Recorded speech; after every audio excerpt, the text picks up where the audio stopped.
5 seconds. Start.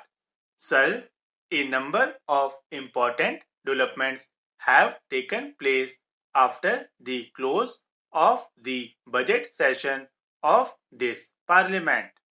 7 weeks have passed since the government took the difficult and even painful decision to devalue the rupee. I am keenly aware that there are some misgivings in the minds of some honorable members about this decision and about the economic policies of the government in general.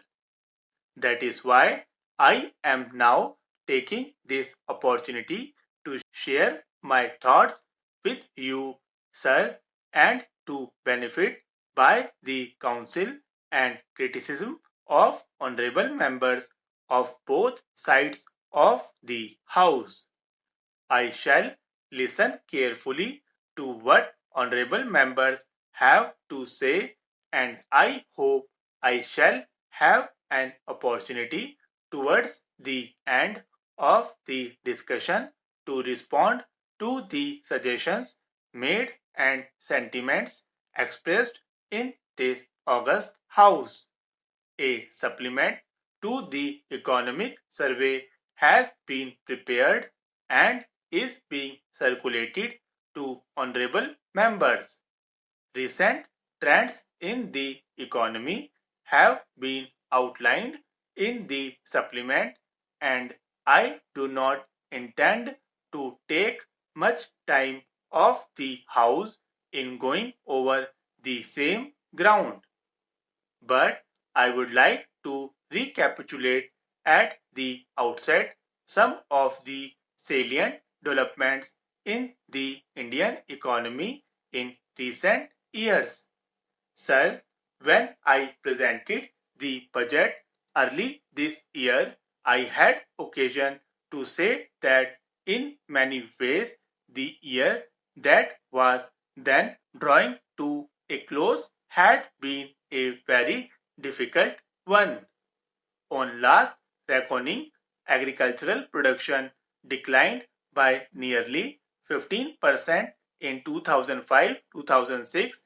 Industrial production increased by only 3% and total national income in real terms declined by about 4%. It is not surprising that in the face of such a sharp reduction in real resources, prices increased by as much as 15% in 1 year and exports declined marginally in spite of growing assistance to them. We had to tighten import restrictions further even in respect of essential raw materials and components. In the meanwhile, our repayment obligations were rising steadily so that we had to borrow $187 million from the International Monetary Fund last April. In a sense, the difficulties that we have been experiencing of late began to gather momentum towards the middle of the 10th plan period. The rate of growth of the economy in the 10th plan was a very modest one. During 2003-2004 and again 2004-2005, there was a spurt in both industrial and agricultural production, and national income in real terms increased by nearly 13% in these 2 years. There were also signs towards the middle of the 10th plan period of a distinct improvement in the balance of payment, both as a result of the increase in exports and greater utilization of external aid. An unprecedented effort was made in the 2003-2004 budget to raise additional resources to meet the challenge of defense and development, and efforts to mobilize additional resources were continued both during 2004-2005 and 2005-2006. In any event, however, these efforts did not prove adequate to meet the additional demands arising from the expenditure on defense and development. Prices began to rise towards the middle of 2003, and the trend which started then has continued more or less uninterrupted till now.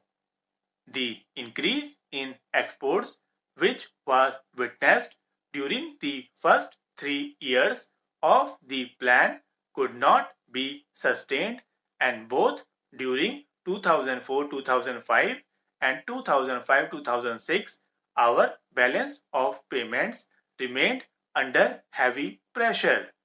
Government responded to these mounting difficulties both by corrective measures in the short run as well as by long-term measures designed to improve the basic health of the economy. At a time when production had actually fallen, the pressure of demand of the economy could not be reduced to any significant extent by additional mobilization of resources. Our immediate response to the difficult economic situation, therefore, was the both agriculture and industry should be, as a matter of highest priority, accelerated. It was only on the basis of an early increase in production that we could seek to solve our manifold problems in a constructive and forward-looking manner. At the same time, every effort was made in the last budget to contain both plan and non-plan expenditure so as to reduce the pressure on the economy. In the short run, we had to take steps to import food grains as well as to import more fertilizers and other raw materials essential for agriculture so as to give a decisive push to agricultural production in the current season. As I explained in my budget speech, I was the view of the government that despite the difficult foreign exchange situation, it would be self-defeating to maintain the severity of our import restrictions.